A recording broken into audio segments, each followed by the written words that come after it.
Hi, good evening, everybody. Welcome to Publics at IIHS. This is a space where we invite scholars and practitioners to come and talk about their work. And starting last month, we've taken the series online. And today, we are really excited to have Prasad Khanolkar here with us. Prasad is faculty at IIT Guwahati and is here to talk about some of the work that he's been doing. Thanks, Prasad, for joining us. When we are excited to have you here with us.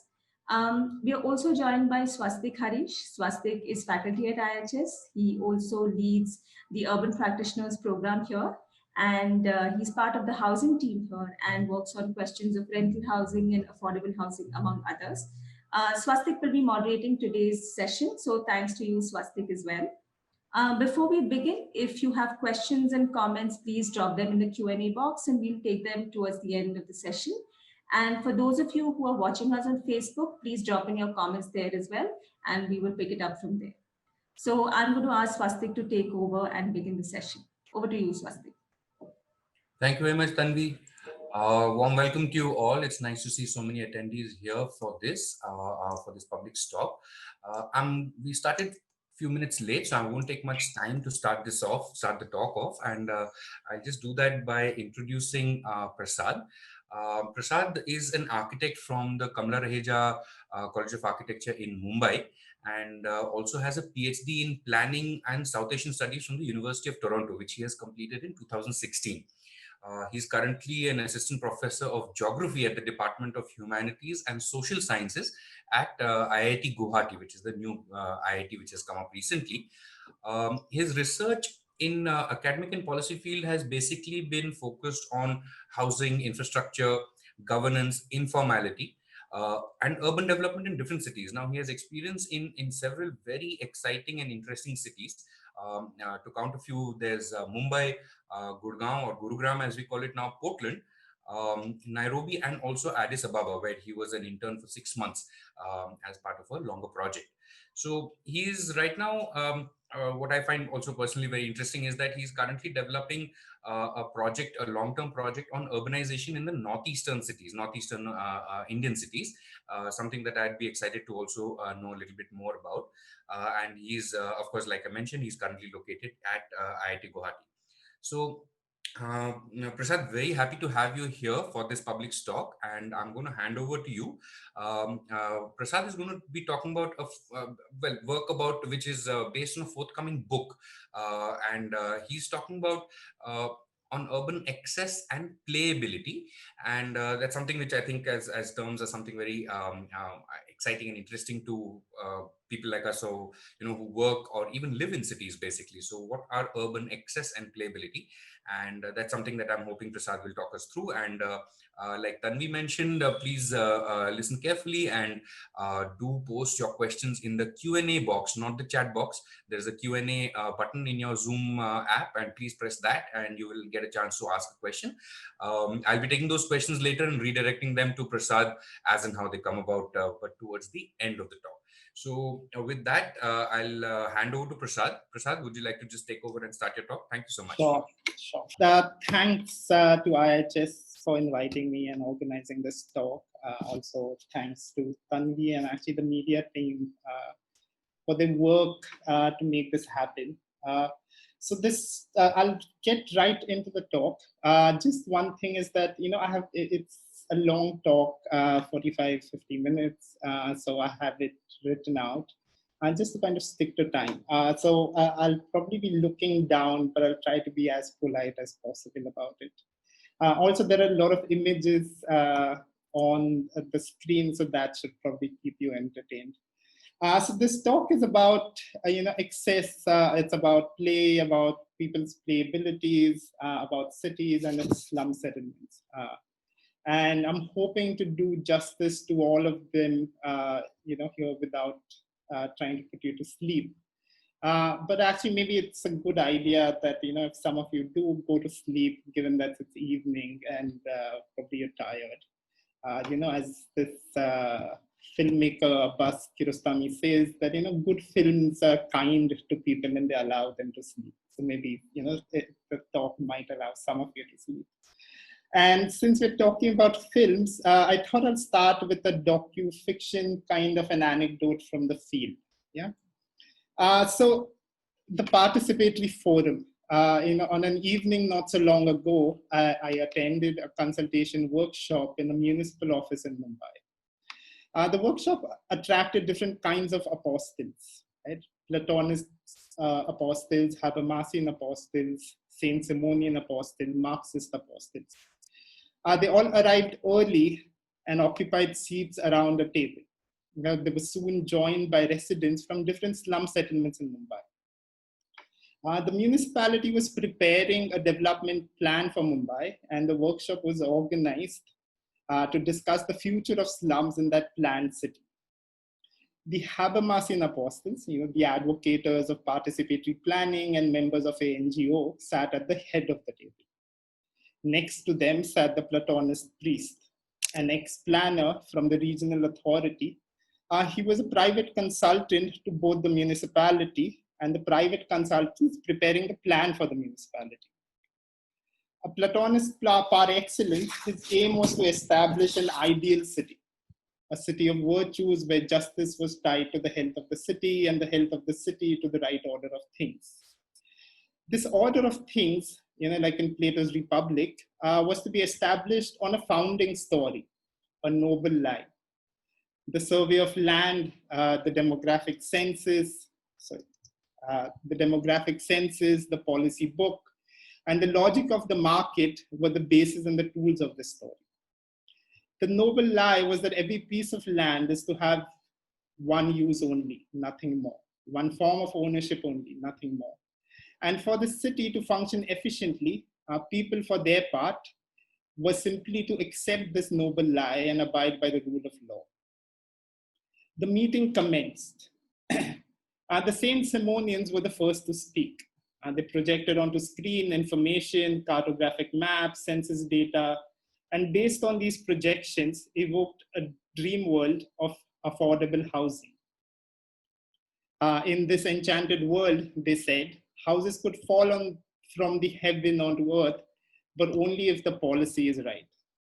And for this policy to be right, they needed more numbers, more maps, and above all, a firm belief in progress and development.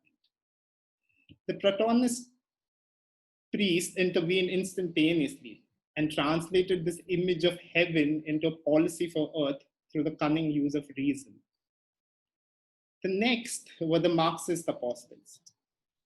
They spoke of the squalor in slums, evoked the figure of the urban poor, that surplus human of global capitalism dumped into the third world slums. Things could change, they said, but only if the poor revolt.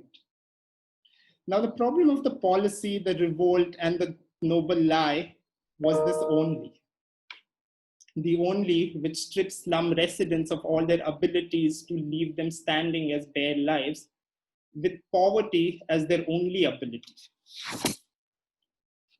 Now the apostles finished their presentations and the dialogue was opened up for others to speak. The meeting invariably turned into a platform for slum residents to narrate stories. Stories about displacement, demolitions, bribes, all of which are very intrinsic to planning.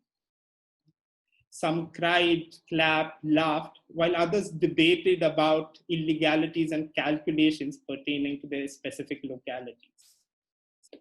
The Habermasians intervened. Don't get personal. We've heard that story before. The rational discourse was getting too personal and too repetitive. They demanded that comments be restricted to generalities so that they're useful to that third person towards whom every consultative dialogue is directed.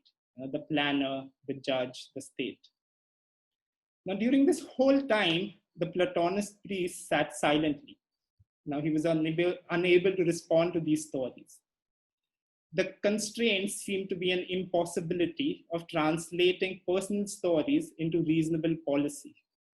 An impossibility, I argue, built into the knowledge system to partition reason from experience, the participatory platform from the city at large, the science of planning from the art of playing, and the noble lie from the cacophony of tales. This partitioning is also at the heart of differentiating what is of value and what is excess. The order of any city, be it just, efficient, smart, or world-class, is fundamentally based on nothing but a noble lie that assigns everything their proper place and everyone their appointed roles, so as to create a working community. However, any working community that tries to be coherent and complete also disposes and secretes an excess. My interest here is in how such excess often finds expression in different forms of play in poorer urban neighborhoods. Now, by excess, following the French philosopher Georges Bataille, I refer to residues of systems that cannot be put to work or are non-productive and are hence expended or disposed. For example, if in a rural region, if a rural region can produce only so much food, its carrying capacity is limited. In which case the surplus population present in this rural region has to be expended. Often this leads to celibacy, use of contraception, warfare, or sacrifice. Does any system, he argues, be it ecological, social, economic, or knowledge, secretes an excess in order to constitute itself as coherent and complete? Now, excess matters are also urban matters. For George Simmel, the intense circulation of money, people, and commodities in cities made people blasé or indifferent to others. For Max Weber, the modern city was a political form that exceeded beyond the confines of any controlled authority or state structures. And it is in this leakage or this excess that cities showed democracy. Now, the chaos and disorder of cities, Elizabeth Wilson writes, allowed women to loiter and transgress gender relations in cities. But for Tocqueville, this excess, particularly the chaos and crowds in city, was a source of fear to the order of the city republic and had to be contained through force and planning. But this containment of urban excess is not a blind restriction. It is an instrumental ordering of things. Thus, while the non-productive excesses are contained and restricted, reproductive surpluses are encouraged, particularly the circulation and accumulation of excess capital in cities. Now, over the years, Marxist urban literature has conceptualized the city as a space for investing and extracting surplus capital, and often through state planning mechanisms. But cities are also places for other kinds of excess, particularly the surplus population. Those who were colonized and brought in as slaves, those who moved to cities to become someone else or something else, as well as those whose lifetimes are surplus to the need of post-industrial economies today. This surplus population, although an urban majority in cities everywhere, are always beyond the proper count of the city and hence unaccounted for. But excess matters are common to cities everywhere. In Indian context, Vinay Gidwani and Rajshri Reddy write of waste as a form of excess. In the example of ongoing urban transformation in Bangalore's periphery, they describe waste as things, places, lands, ecologies, and lives that are cast outside the pale of capitalist value as superfluous and excess and then erased. Here, waste marks both productive and profitable, as well as excessive and the expendable. Capital thus divides urban lives into those that are useful and those that are redundant or excess. This excess, however, does not disappear. It seeps back in through the pores and surfaces of the systems. It haunts the systems, makes it fragile and incoherent. This writing about Johannesburg, Akhil Membe and Sarah Nuttall refer to a necropolis, an underground that lies beneath the surfaces of commodities and architecture in cities. This underground is made up not simply of infrastructure and subterranean spaces, but also the laboring lower classes, the detritus of the world above, subterranean utopias, which the apartheid, they said, rendered as unreadable. The cities often double up as invisible cities, which emerge and operate in the pores and shadows of carefully planned cities.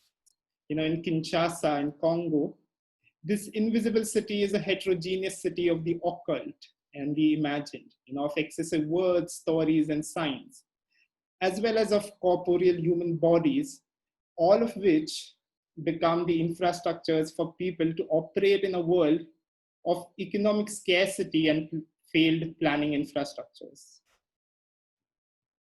Now, in a large sense, cities everywhere have become sites of expendable lifetimes. They've exploded beyond what we knew as the city through a network of human technological infrastructures such as airports, expressways, industrial corridors, mobile networks, banking systems, micro-enterprise networks, and the internet, while subsuming rural areas and peripheries in this process. In this metropolitanist drive, Nefertiti Tadiar notes, land, people, and time have been rendered as surplus and disposable. And these disposable lifetimes then become sites for securocratic control and accumulating surplus value through the uber-urbanization. And yet, she says, cities, this excess in cities or these excess lifetimes do not disappear, but they gather and unfold in certain leftover spaces. And attending to them can yield other ways of imagining cities. Now, the city of Bombay or Mumbai is a modern enterprise.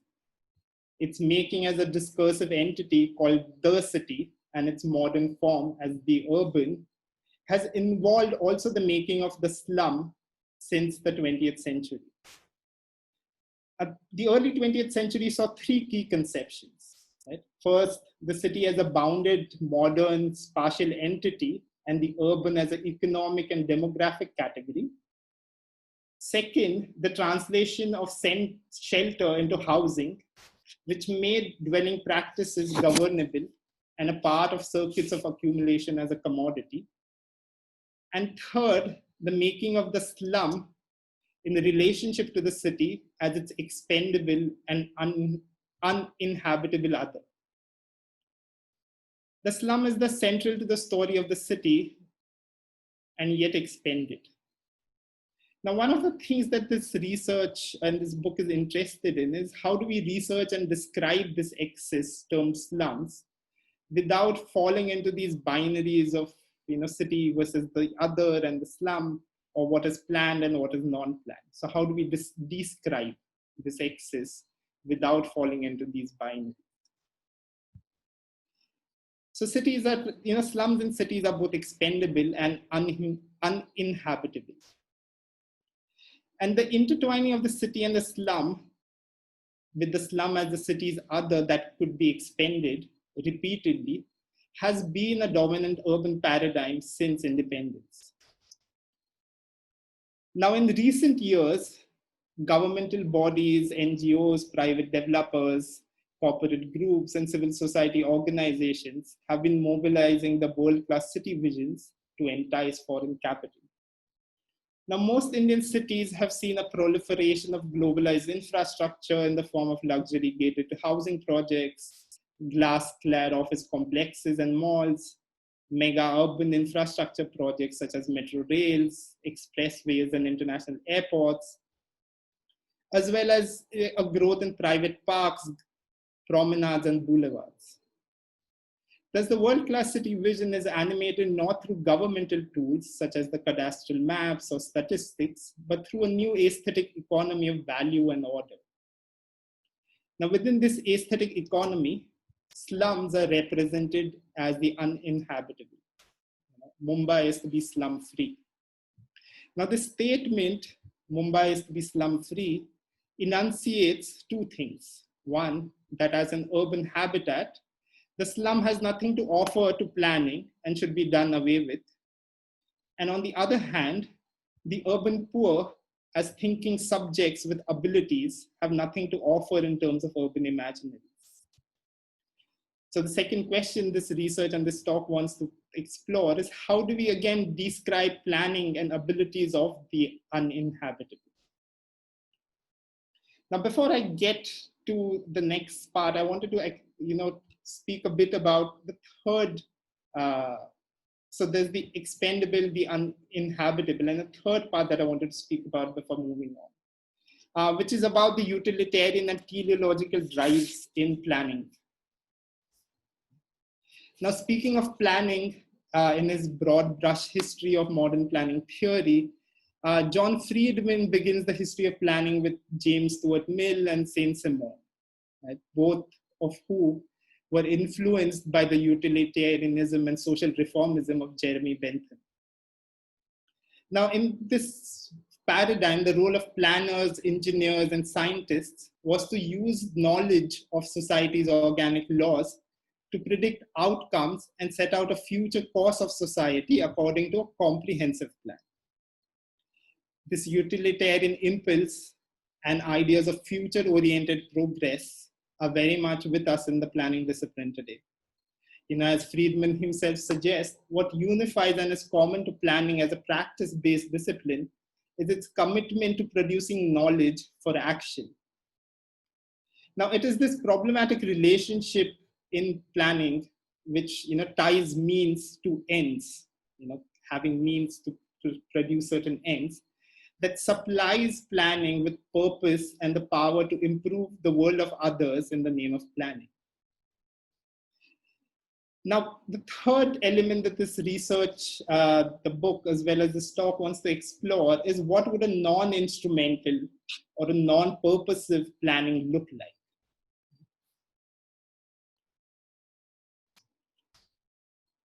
So there are three things. One is, how do we describe the expendable, the uninhabitable, and third is what a non-instrumental and non-purposive planning would look like. Okay? And that is where I move to the idea of play. Now, urban worlds are created in play. And similar to excess, play too is intimately tied to the making of cities. Now, for example, in Plato's Republic, the Greek treatise for a just city, the construction of a city is said to be just a game, right? The construction of a just city is just a game. And the treatise itself is a playful dialogue. Now, however, Plato distinguishes between two kinds of plays. There's the frivolous play and a motivated play. And he advocates for the motivated play, as it is instrumental to the development of individuals who can then contribute to the making of a just city. For the Dutch historian Johan Huizinga, civilization has always been at play and has emerged in play. So society, culture, law, poetry, war, cities, and music all involve and emerge in play. Now, he defines play as a free, non-purposeful, disinterested, and joyous activity that occurs in a magic circle. And this magic circle is separate from ordinary lives.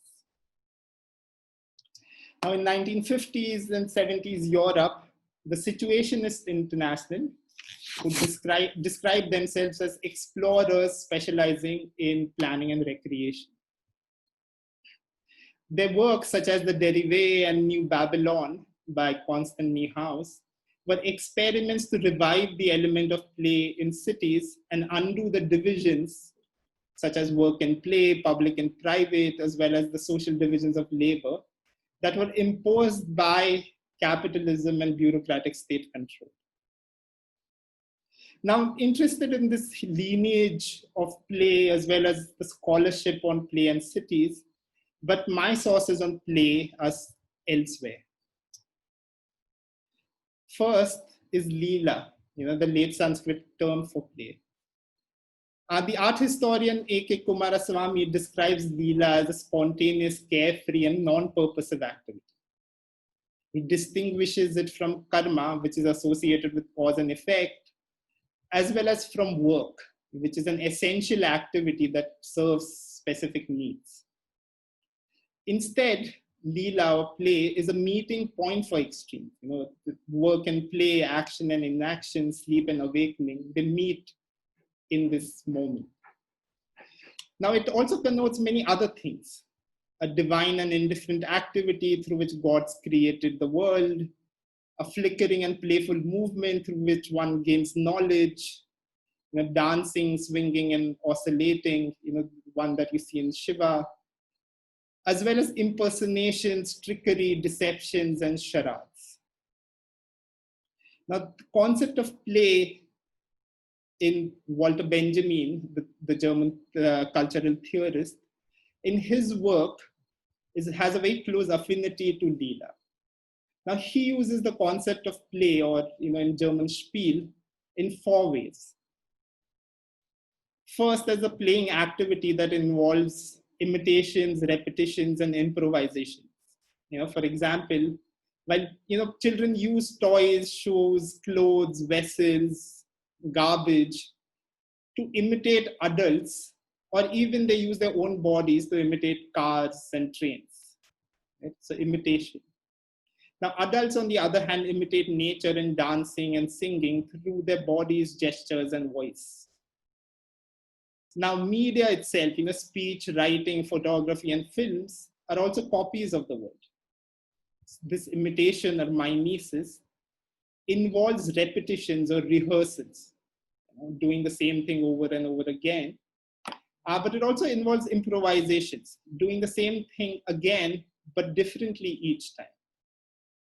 Now, in these imitations, repetitions, and improvisations, he says, we often arrive at an unforeseen arrangement of the toys of our own bodies, or even in an artwork, right? So imitations, repetitions, and improvisations can lead to a new arrangement of toys, bodies, and artwork.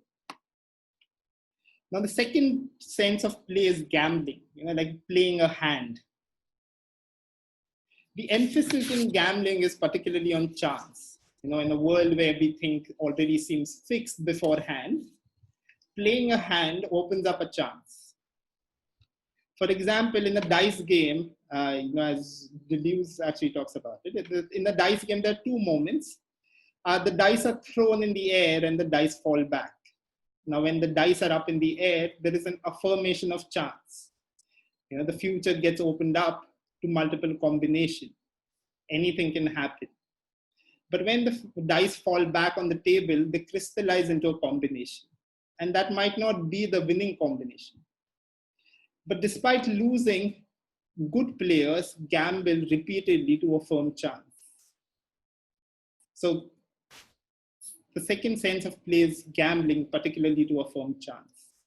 Now, the third sense is performance, and which is also there in Leela, like Ras Leela, Ram Leela.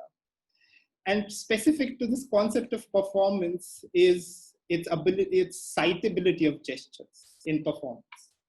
That, when you perform, you actually are citing other kinds of gestures that others have done onto a stage. Now, to gesture, the term has 2 actions at once. It means to carry an action from one place to the other by imitating someone. And the second, to gesture, is also to interrupt and contain that movement or that action by giving it a form. So gesture has 2 things. One is that you're imitating and carrying an action from one place to the other. And second is you're also interrupting or containing that movement of the action by giving it a form in front of an audience. Right?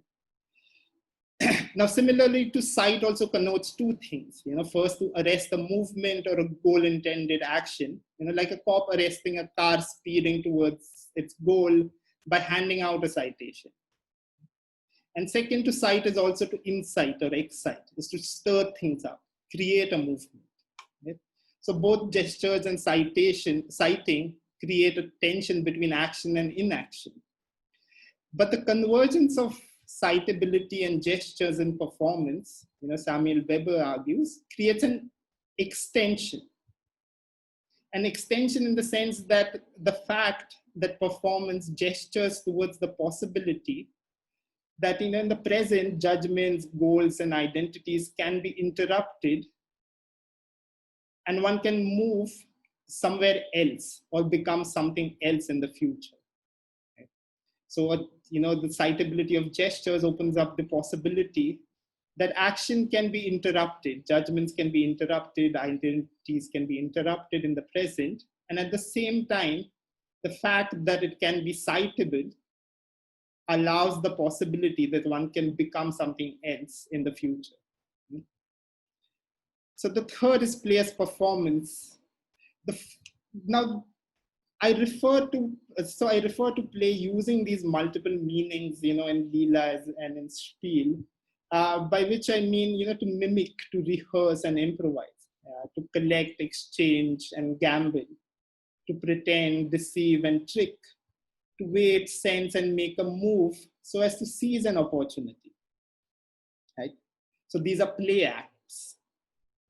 And I'm interested in how the excess, or those rendered expendable and uninhabitable, engage in these different play acts so as to create an urban habitat or a room for play in cities. Right? And the room for play is that fourth element of Spiel, or play. So I'm particularly interested in how the excess, or those rendered expendable and uninhabitable, engage in different play acts to create an urban habitat or a room for play in cities.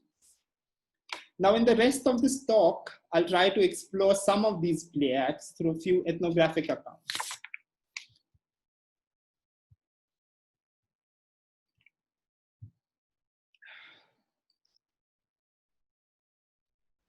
And I wanted to start with stories, and particularly stories around government documents. Now, of the present, we know that most government planning policies in India operate through bureaucratic objects, particularly identity cards such as PAN card, Aadhaar card, driving license, voter ID, ration card, BPL cards, waste picker organization cards, and so on. Now, urban residents in slum settlements spend a lot of time waiting and idling repeatedly over days in and around bureaucratic spaces to acquire these cards. Now, the ration card office is one such space. Now, the ration card office in the settlement that I studied is a small cream-colored building with an extended asbestos roof and concrete seats. While the clerk shouts out particular residents' names, others remain seated under the roof. The bodily knowledge of the space is evident in the residents' gestures, legs folded, bodies rested against the wall, avoiding the cracks, spit, and the burning sun. These gestures also speak of the repeated visits to this office and a tactility through which they now know the place. Now, if waiting, as Kafka talks about it, if waiting is an essential part of modern bureaucracies, stories too begin to pass along with this time of waiting. Which officers arrive at what time, at which window, which clerk or peon is more helpful, why is someone there, why someone's work got done, why someone else's didn't, which officer to go to or which one to avoid. Now, the tricks of navigating the bureaucratic world get shared outside this ration office through stories, which then allowed residents to seep back into the system. Now, an instance of the circulation of stories was the identity card issuing process at a Balwadi. I was waiting at the Balwadi to interview Nargis that day. She was the head of a waste pickers organization in this settlement. She lived in the non-regularized part of the settlement, which meant that her house got demolished by this municipality every 3 to 4 years. Given the precarity, Nargis was actively involved in a housing rights organization. That day at the Balwadi, she was filling out forms, collecting identity proofs, and issuing new ID cards to new and old waste pickers in the settlement. Now, 3 men in their early 30s were crowding around her, waiting for their chance, while also observing, making a list of the required documents, and simultaneously informing others on their mobile phones. Two women, recent migrants to the settlement, were seated at the table to register themselves with the WPO. Nargis asked them, which dumping ground do you work on? Now, unaware of the formal name, they simply pointed in the direction of this landfill. Nargis replied, Tobatek Nagar dumping. What do you collect? Which WPO are you a part of? What is your house address? What proof of residence do you have? When did you arrive at the settlements? Nargis asked these questions without waiting for them to answer, while filling out the form and answering the questions herself. Now, in that moment, I figured the process of issuing ID cards had turned into some kind of a theatrical performance where Nargis was imitating and play acting to be municipal officer, while simultaneously training the waste pickers to imitate her at the entrance of the landfill next time around. Now, this is important, she told me, because a wrong answer could cost them access to the landfill and their livelihood. Now, on another occasion, I was reading at the Nagori tea house. Now, the tea house is a 10 by 15 unit with yellow ochre walls. Now, the walls are covered with different artifacts, clocks, posters, calendars, menus, and photocopies of municipal documents required to run the establishment. Now, amidst this is the sign that says idling here is strictly prohibited. However, the sign doesn't necessarily dispel the residents from idling here. I too would hang out here, waiting and reading books during my fieldwork. Now that day, Abdul was sitting on the next table with the secretary of the local ward councillor and a young man. Abdul introduced me to the secretary and asked me to interview him for my research. I thanked him and continued to read my book. Now, Abdul had been making arrangements for reclaiming a piece of land at the end of the locality. Sand trucks were to arrive that night. The young man and a few of his friends were to accompany this truck across the nearby Octride toll booth. The secretary made a few calls and shared his number before leaving to make sure that the sand arrived without hassle. This conversation lasted about 10 minutes and then went on to other things. On my next visit a few weeks later, I saw new houses erected across the settlement. Now, I had met Abdul while researching on Human Rights Commission office in the settlement. He headed one of those. His office had bright blue walls, a small table with a computer, and many chairs. On his table, encased in a glass top, is a photocopy of the only map of the settlement that was prepared by the municipality in the 1970s when the settlement was actually created. Next to it were 3 books on planning regulations for slums and a few files with grievances filed by local residents, as well as many Aadhaar cards. Now, Abdul was also involved in helping residents acquire Aadhaar cards. Excuse me.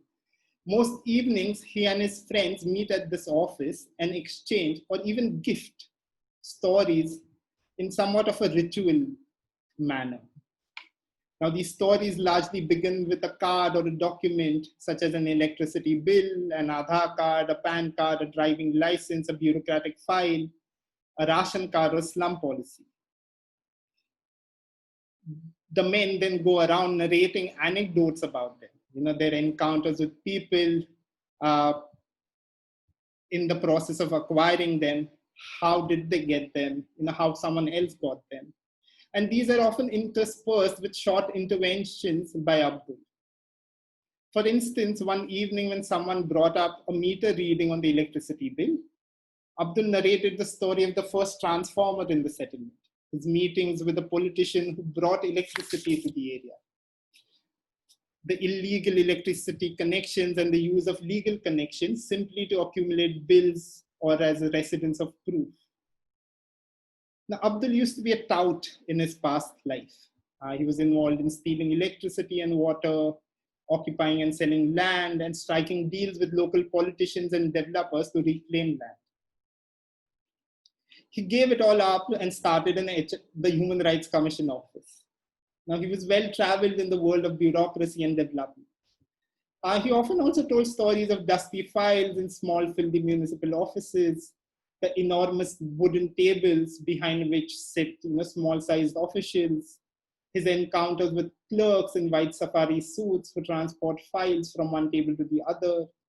Also the visits from the district collector's office who sought his help to gather data that had been lost in a recent fire at the Mantralaya. Often, he would request me to get him new policy books and plans. Now, the arbitrariness of city planning and the sheer excess of capital in land deals were the other themes of his story. A story he frequently narrated was of a maze of corridors he saw in a developer's office. At the end of this maze, he said, was a hidden room, dark with just one tube light, with a huge piles of cash that had been stored to just simply strike land deals.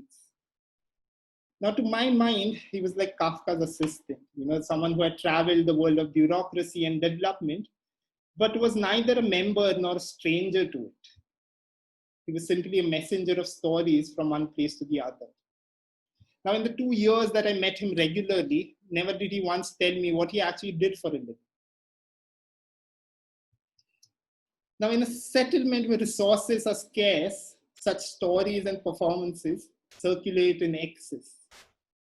These stories narrated or performed by residents get circulated further through different spaces such as tea houses, WPO offices, NGO offices, streets, cigarette shops, markets, as well as at mosques. Often they're exchanged or even gifted, while waiting and idling in spaces. These stories and performances become the infrastructures through which those expended figure out ways and tricks to navigate the system and identify passageways to secrete themselves back into it. This involves getting access to official, the secretion of getting back into the system involves, getting electricity or water, getting a house built, registering names on different government lists, or even just striking small deals with local politicians. Such stories and performances are also the infrastructures of planning in a place like a slum settlement, but are often excluded from the participatory forums with which we started this talk. Now, the second ethnographic account I wanted to narrate revolves around 3 toilets. Could you tell me about any one object in your neighborhood that you find beautiful? I asked Siraj, a resident of Tubatek Nagar. He answered, our toilet. Now, built in 1998, the toilet in Siraj's neighborhood was one of the first toilets to be built under the slum sanitation program in the settlement. The new toilet replaced an older toilet that was built in the 1980s under the slum improvement program, the one that you see in the photograph, which had so the new toilet replaced an older toilet that was built in 1980s under the slum improvement program, which aimed to upgrade basic infrastructure facilities in Mumbai slum settlements. But the old toilet was always in a state of disrepair.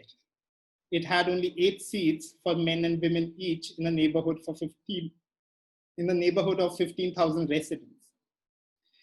It was connected not to the city sewerage system, but to an overburdened underground septic tank. And moreover, the toilet was built as a load-bearing structure on the reclaimed marshy land and had begun to sink slowly into the ground. This meant that the sludge from the septic tank and its odor regularly overflowed into the neighborhood. Furthermore, in the absence of a municipally provided water and sewerage infrastructure, the local residents were forced to depend on private tankers to supply water and private trucks to pump out and carry the sludge. And these were huge expenses for most local residents. Every few years, just before elections, they would deposit letters and file petitions with different local politicians to replace or rebuild the toilet, but always without success. Pink in color, the old toilet had come to stand for the eternally recurring circular time of development governed by electoral politics. Then in 1997, the Slum Sanitation Program, or the SSP, was launched by the Mumbai's Municipal Corporation as a part of its broader umbrella initiative called the Bombay Sewerage Disposal Project. Funded by the World Bank and the Maharashtra government, the BSDP aimed to strengthen Mumbai's sewerage infrastructure. Now, the implementation of the SSP was recommended by the World Bank as a mandatory condition for funding the BSDP. The SSP aimed to address 4 key areas. 1, providing sustainable sanitation facilities in Mumbai slums and connecting them to the city's sewerage networks.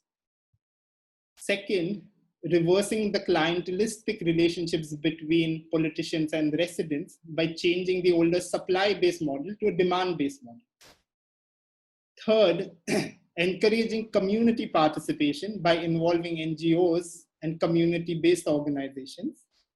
And 4th, instituting a new financial model that could foster a sense of ownership among the residents and help them maintain and operate the toilet without external funds. Now, to make the toilet sustainable, the SSP mandated that an initial household contribution per individual, an initial household contribution was required to make the projects sustainable. And in return, these individuals or households would be provided a family pass for a minimal yearly cost. It also required consent from at least 50% of the households in order to assure financial sustainability of any project. Now, the new SSP toilet that Siraj refers to in his neighborhood is an aesthetically striking structure. It is built with raft foundation, whose reinforced concrete piles travel 30 feet below the ground to find stability in hard rocks below the marsh. The building surfaces are carefully and attentively adorned with different pattern tiles. Furthermore, the sludge is disposed into a nala using an ad hoc pipe that was actually absent in the plumbing drawing submitted to the municipality. The toilet has metered electricity and water connections, although a suction pump is often used to offset the low pressure from the municipal water supply. Now, the presence of all these different infrastructures help avoid the residents from depending on local politicians. However, this does not mean the toilet wasn't built without the municipal councillor's involvement. She was invited as the guest of honor for the project's Bhumi Pujan, and a black granite tile with a name engraved in golden letters was installed at the toilet's entrance. Her blessings were taken so that the residents could collaborate with her on other issues. Now, a cast iron staircase at the back of the concrete structure leads up to a terrace, which is used by residents for different non-toilet related activities, such as tuition classes, stitching classes, etc. The terrace floor is also decorated with colored ceramic tiles and potted green plants. It also boasts of rainwater harvesting. Now, a short, stout man with cropped beard, Mahmood, the toilet's caretaker and the head of the CBO that operates and maintains it, migrated from Muzaffarnagar, Uttar Pradesh in 1972. He was relocated to the slum settlement in 1975 as a result of the emergency era slum eviction. His office is located up on the terrace. His office is located up on the terrace next to the overhead tank, and his family resides on the other end of the terrace. Mahmood, the caretaker, he told me, had played a key role in getting the SSP toilet built. He organized the residents to form the CBO, liaised between the residents, NGO, and municipality, and more importantly, gave up his own house to make space for the new toilet. His old house was situated just next to the older pink toilet, and rather than being relocated, he opted to take on the role of the caretaker, and which, so sorry.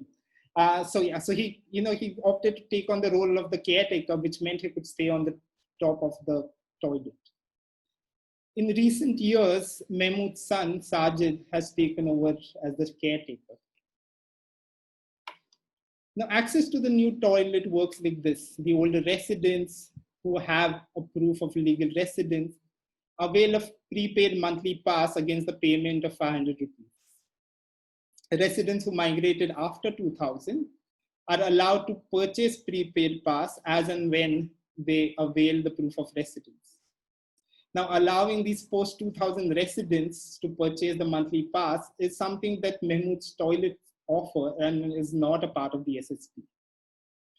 Newer migrants who live as subtenants, however, are not provided monthly pass. They have to pay per visit. These new migrants, mostly single men who work in manufacturing workshops in the locality, form the largest group of pay-per-visit clients. Now, the income from these pay-per visits is the primary income source for maintenance of the toilet. Now, conversely, relatives of local residents visiting them are allowed to use the toilet for free. For Mahmood, it's a matter of pride when visitors express their awe of the beauty and cleanliness of his toilet, or become envious of his relatives who are its members. Now, during one of our many conversations, he explained his renovation plans to me while arranging the tile pattern on his desk. I want the inside tiles to be glossy and those on the outside to be rough. It will give the toilet a natural look from the outside and a posh look on the inside. I also want to install speakers, and you don't see them often. I agreed and suggested, yeah, you could use the speakers to play songs. Not songs, he insisted, but news, melodies, and instrumental music. It should help people relax while using the toilet. He wanted the toilet to be not just pleasurable for use, but also an object of everyone's attention. Every year, he celebrates the World Toilet Day. The toilet gets covered with colorful lights, music is played on hired speaker, and chief guests, such as a well-known builder, a senior municipal official, or a local politician is invited. The toilet becomes a space for a festival, and the festival a space for him to develop affiliation with prominent actors in development. Now, over the years, Mahmood's toilet has become renowned as the best practice of slum sanitation in the international development circle. Photos of award ceremonies, certificates from international organizations, newspaper cuttings, and photographs of visits by different NGOs and researchers are all archived on his computer, walls of his office, as well as his social media. Mahmood has used the celebrated SSP toilet as a conduit to develop strong relations with different actors, municipal bureaucrats, national and international development agencies, and so on. For instance, he allows specific NGOs to showcase his toilets to international donors as their best practice model in order to attract funding. And in turn, Mahmood calls upon these NGOs when he needs favors or funds. A few years after the toilet was built, he set up a citywide NGO to start a dialogue between different slum-based CBOs and the city municipality. Furthermore, given his affiliations and knowledge, residents often come to him to navigate all manners of bureaucratic procedures. And he actually helps them without any expectations or any returns. Unfortunately, the NGOs had refused to fund his renovation plans. And in turn, Mahmood politely refused to allow them to use his toilet to be showcased to donors anymore. Now, Nizam, another toilet operator in a different part of the settlement, has a different story to tell about Mahmood's toilet. According to Nizam, Mahmood had deceived local residents who were unable to afford the initial contribution to the toilet. He had convinced them to sign up for the program by offering to pay their part of the contribution. His plan was to get approvals from 50% of households to get the project approved. However, once the toilet was built, Mahmood refused to hand these residents their family passes and demanded that they pay for visit until they repaid him the initial contribution. Furthermore, Mahmood never actually owned a house next to the older toilet. It was just a story he made up to justify his living about the toilet to visitors and NGOs and donors. Now, Nizam has a toilet story too. He had migrated from a village in western Maharashtra to a slum settlement in Mumbai during the droughts of 1970s to 1973. He too, like Mahmood, was relocated during the emergency era demolitions. His neighborhood lacked most services in those days. Nizam and some of his neighbors were instrumental in assembling some of them, getting an access road, electricity lines, bus routes, and so on. A few years later, he left his job as a private security guard and began working with a local NGO that had recently set up its office in the settlement. As months passed by, Nizam grew frustrated by the NGO's ethical stance, which prohibited interventions outside the field of education and health. He began organizing informal waste pickers and workers in his own free time. Eventually, he quit the NGO and started his own NGO with a few friends. For their first project, Nizam's NGO applied for implementing the community awareness and community organization component of the SSP. The plan was to obtain an SSP contract and continue working in their own locality. Unfortunately, the municipality assigned them to work in other parts of the city. Despite the disappointment, they went on to work in these localities and build relationships with municipal officials, local politicians, contractors, and local leaders. A few months after, an opportunity opened up because one of the SSP projects they were working on had failed. Now, Nizam's NGO diverted funds from this failed project to build a new toilet in his own locality. On completion, the toilet block was handed over to Nizam's organization for operation and maintenance on a 5-year lease. This arrangement occurred outside the ambit of the SSP, but Nizam operated it as per the SSP rules. A few months later, the SSP contract awarded to his organization came to an end, and Nizam stopped being actively involved in the organization due to ill health. Now, the fact that he stopped working due to ill health also led to the demise of the organization. However, he continued to operate the toilet for his own personal income. A couple of years later, an NGO approached Nizam.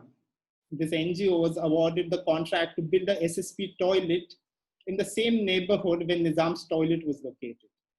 They wanted to demolish his toilet and rebuild a bigger SSP toilet in its place.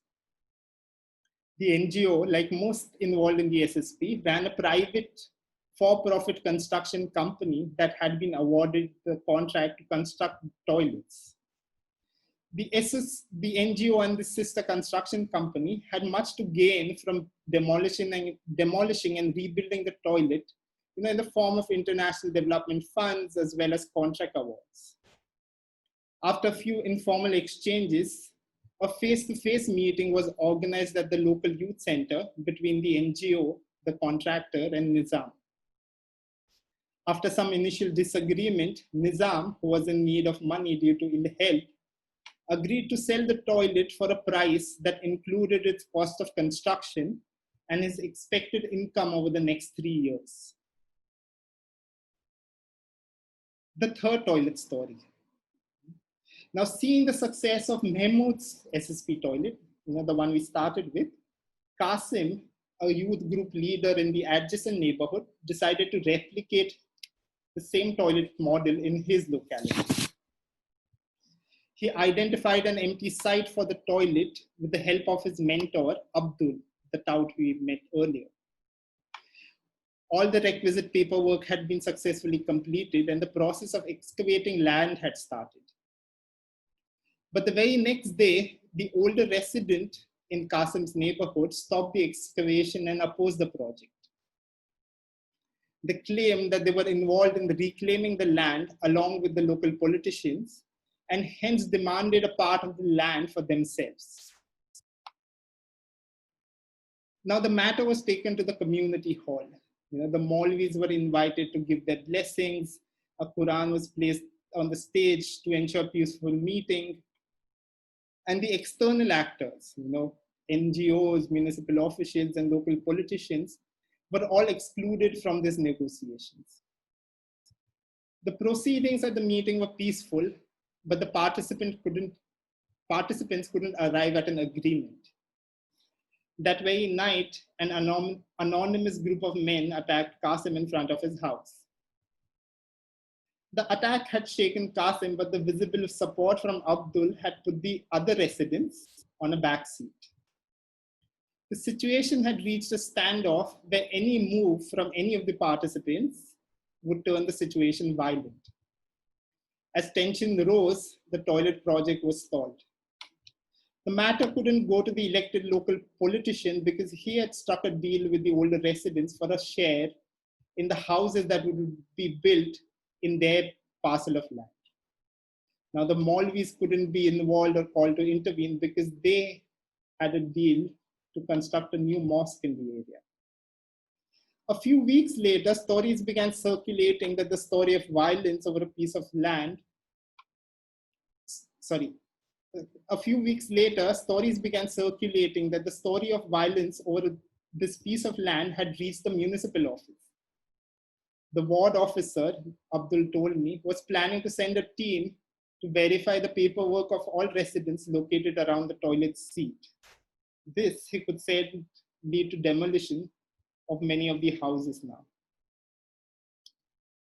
So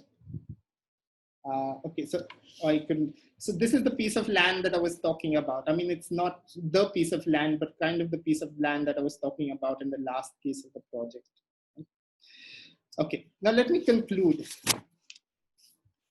The game of urbanization is full of such play acts, that involve such rehearsals and improvisations of unpredictable encounters and collisions, imitations and trickeries, of waiting and taking chances, of exchanging and gifting and gambling, of idling and moving, of faking and deceptions.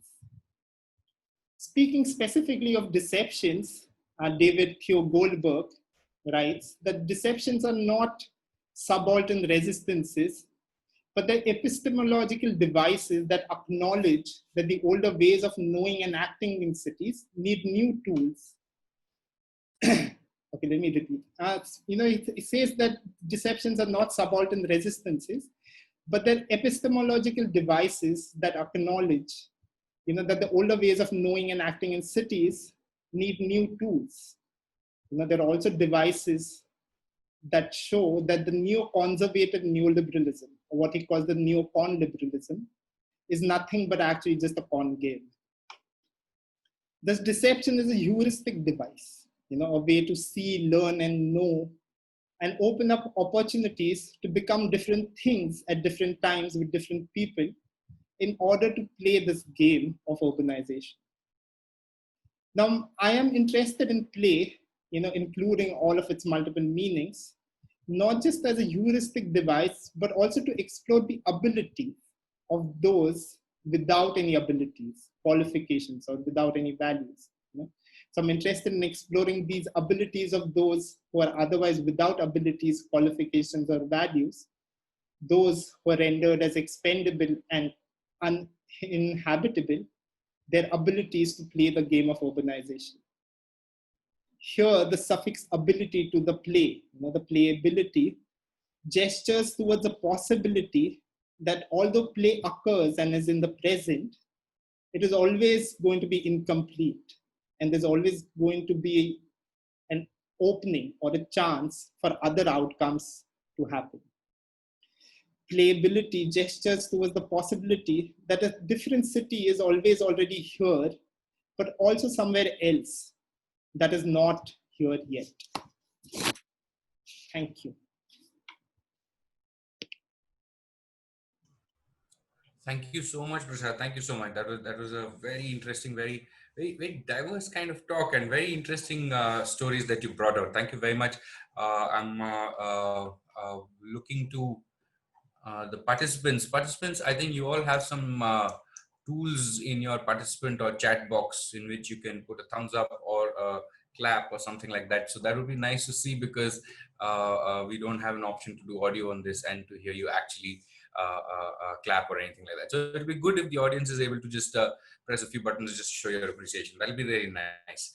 Prasad, thank you so much. That was that started off, and the talk started off at a place, and then when you went into the ethnographies of the toilets and how you sort of I would say populated the ideas of excess and playability is something that was really interesting to me. So actually, and I would like to say, because there's a question in the Q&A which has been sitting there for some time, and it speaks to some of the last points you were talking about. So I'm going to actually start with some of the this audience question itself, which is this what you were ending with, which is basically a new tool or new sort of way to describe cities. And here is the question from Devika itself.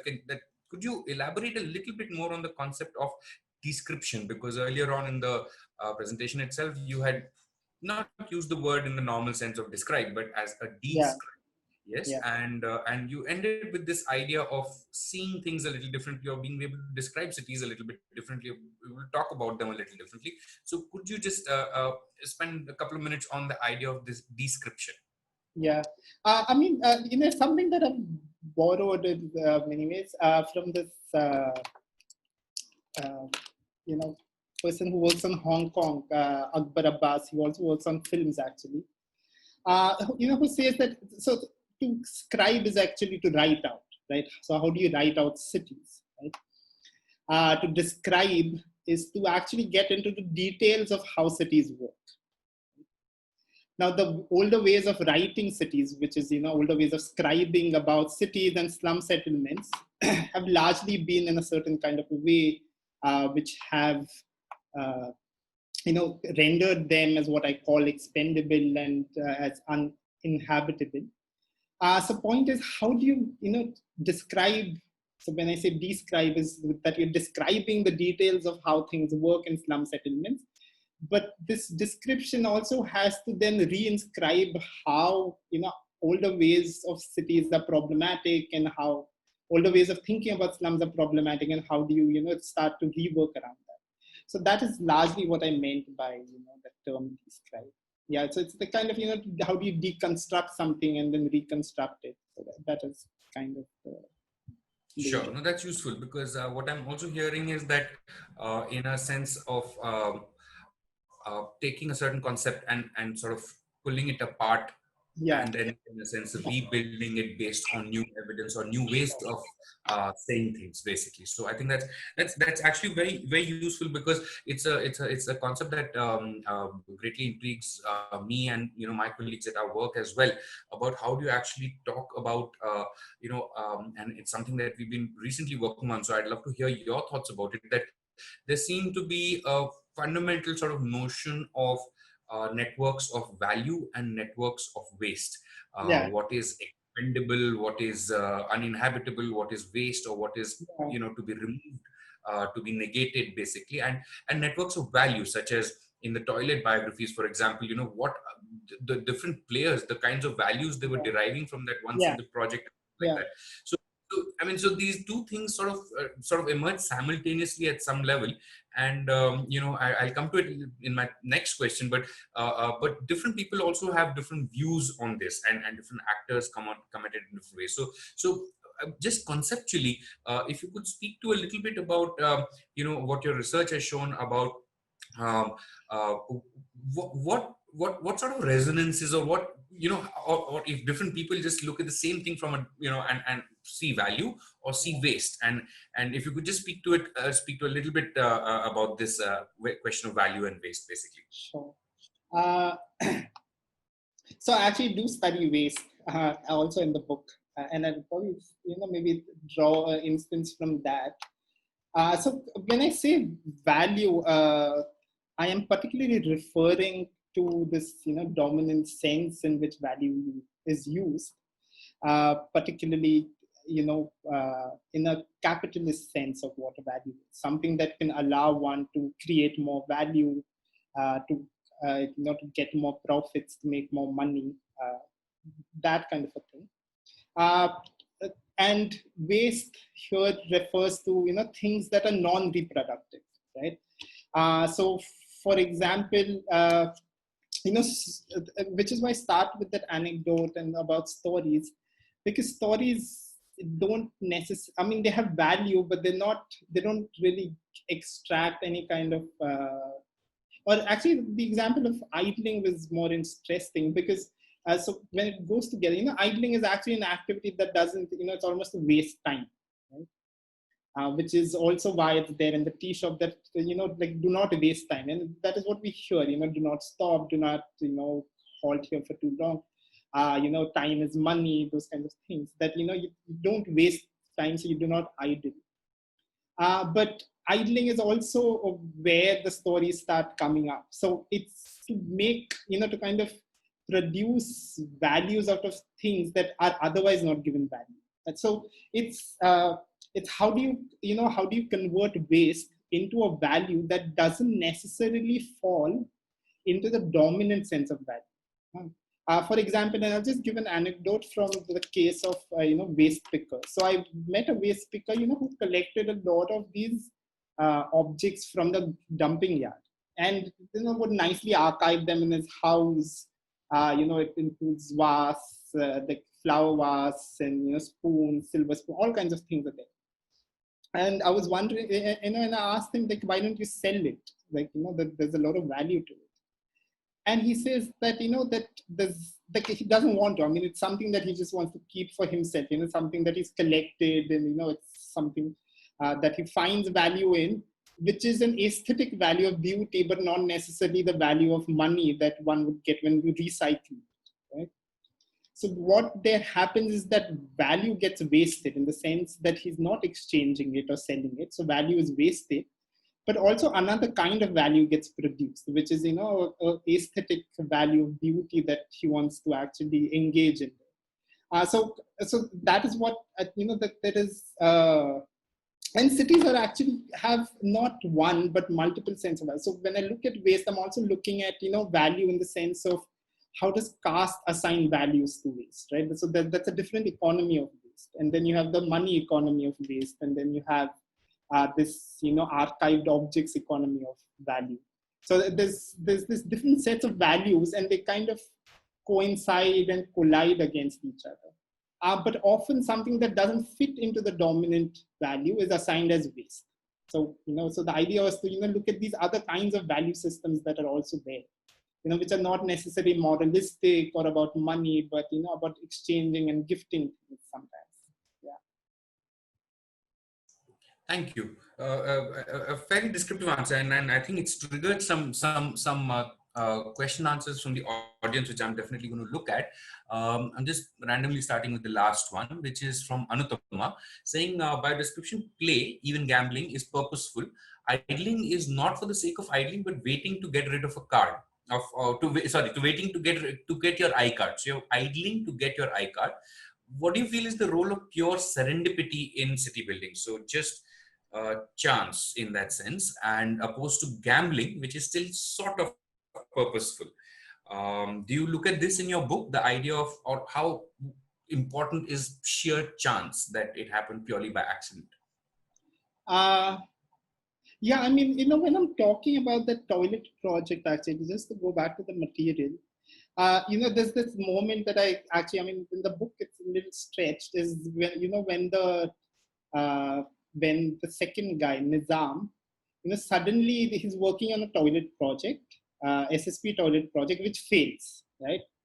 And now there's all these funds that is there, at his disposal, which is what he diverts into something else. Right now, I actually look at tea shops in many ways. Tea shops are places where actually these, in some sense, a pure chance encounters happen. I mean, most of the research that I have done in these kinds of places has been in some sense pure chance. Like you meet someone. So I would often go and read books in a tea shop, knowing that someone is observing you, and they would come. Now, the thing with idling is that it's not, which is where I say that play is not pure play in the sense of that it's pure chance, but there is a certain like a paradoxical element to it, right? So when I talk about Leela, I say that how it's both an action and an inaction. So it's an indifferent activity. Like it's purely for satisfaction or for joy. So so gambling also has an element of chance, but it also also know that there is going to be something that is like a card is not going to turn out and you might lose, but you want to keep playing because so that the chance is there. So it's both that happen together. So it's not I wouldn't say it's one by any. So like pure encounter or anything. That's interesting, because I think we're also looking at how something happens, and or how the context of the rationale of why something takes place and what it actually produces, and shifts that probably take place between that. So I just so there are a couple of more questions. I think the first question has broadly been answered about value systems. Basically, that's what the answer is, that we're basically talking about that there are more suitable infrastructures and displacement and things like that. I think that what Prasad has spoken about in terms of what is seen as value and what is seen as waste, I think speaks to that question. But Spandana's question is also interesting. If you could just take a minute to just sort of think this through, which is basically there's a hostile architecture, like a hostile design, basically. Hostile. Hostile. It's basically, the question is, cities are employing hostile architecture, things that are making you uncomfortable to be idle, to hang around, to be, to do things like that. So, so it's coming from there. So what's your reflection on that? I mean, her question is close, much more sort of action oriented, as in what can citizens do to actually change this? I suppose different citizens will do different things, but at least conceptually, what do you think about this idea of a uncomfortable architecture designed to make you leave or go inside or be part of some activity or something like this? I mean, I've seen it actually you do have in parks, no? Like, I think there was a point where, I think it was in Bombay, that they started cutting down like benches, long benches, into single seats so that couples can sit together. And so, but there's also, public parks that are actually managed by a lot of the civil society organizations, don't allow you to kind of roam around, in one direction that you move. So they're fairly controlled, all the being public spaces. I've seen it in the US, where like the biggest example is that, under the flyovers and the bridges and everything, they've started putting those spikes so that people don't hang out or sit there. But more importantly, and this is something that I find interesting, is that, more than architecture, land is never wasted. That you don't want to waste land. Land that can be used for anything. And that is what largely that, the idea of commons is waste land. Is that you waste the land, is that don't assign in a value so that it is always open to different kinds of uses. So that is also where it's coming from, the idea of wasting. Actually, like we are in a time where everything has to be conserved and we have to be, used minimum. But I also find the idea of wasting value on land a little interesting, because it opens land up for many different kinds of things, actually. Very interesting. So it's like my waste may be more important than your waste, in a sense, basically. Okay. Yeah. I will do it the way I want to waste it, and rather than. But this is interesting. I mean, an example from my own, commute to work is a junction where the person whose house was at the corner, and there are a couple of tea shops next to it. decided to renovate their house, and when the all the barricades came off, he'd made benches on his on their compound wall. So it was really nice. Suddenly the space seemed positive and Yeah, active. It was just, yeah, so yes, do things. It depends yeah. from place to place. But I'm going to close with one last question, which you just quickly alluded to in your talk. But I think I'm very interested to know about the actors, of course, because you started with the notion of these apostles, of the Yeah, apostle, the and these guys who are set roles and things to do, and like yeah, scripts and things like that. yeah, And then the stories went on, the characters became more and more exciting, huh, nuanced, yeah, much more being agents true. or touts, or outright usurpers, or varieties of interest, such as who made deals with who and things like that. So I'm just wondering, is it a speciality thing that in certain spaces you come and become who you are in a sense and start playing, and in certain spaces you don't play? Hmm. Uh, Is Actually, that that's quite true, because so that that anecdote is actually when I was writing, I had to, it was taking a lot of time to actually write like a whole history of planning theory and critique it. So I decided to compress it and kind of do it in that anecdote. But it is also a critique of the participatory platform, because what it does, and this is work on it, which it says that that it creates a new kind of a exclusionary space, yeah, right, which has its rules and its what you can do, who can speak, and what you can say in that kind of a place, as compared to the city, which is fairly open in that sense, right? So the same NGO outside might be doing a lot, but that is all. I mean, this is also part of the city, but that is actually where the game is being. I mean, this is a different kind of a game that is being played, and that is a different thing. But it was in many ways a critique of that participatory platform, where you have a state authority towards whom, or a planet towards whom everything has to be, and it shapes conversations, knowledge, planning in specific kinds of ways. So the rules of play there are very restrictive as against in the city more largely. So, yeah. sure. No, that I think something that I would want to know a little bit more about, because in our own fieldwork we see this: the same person is not the same person after some time. you Yeah, know, yeah, change character completely. But I think there are lots of nice comments and appreciation on this chat box, and so I think we've had a good session. Thank you so much, Prasad. We're going to Thanks a close lot. here. Tanvi, would you like to just do the closing? Prasad, Yeah, then yeah. all the participants and from our side, thank you very much. Yeah, thanks Prasad and Swastik for taking the time out to do this. And Prasad, I hope we can get you back to IHS once your book releases and you can talk more about it in detail. Yeah. Thank you to everybody who joined us on Zoom and on Facebook. And a recording of this talk will be made available on our YouTube channel soon. And keep following IHS on all our social media channels for more updates on events, film screenings, book discussions, etc. So thank you, everybody, and have a good evening. Bye.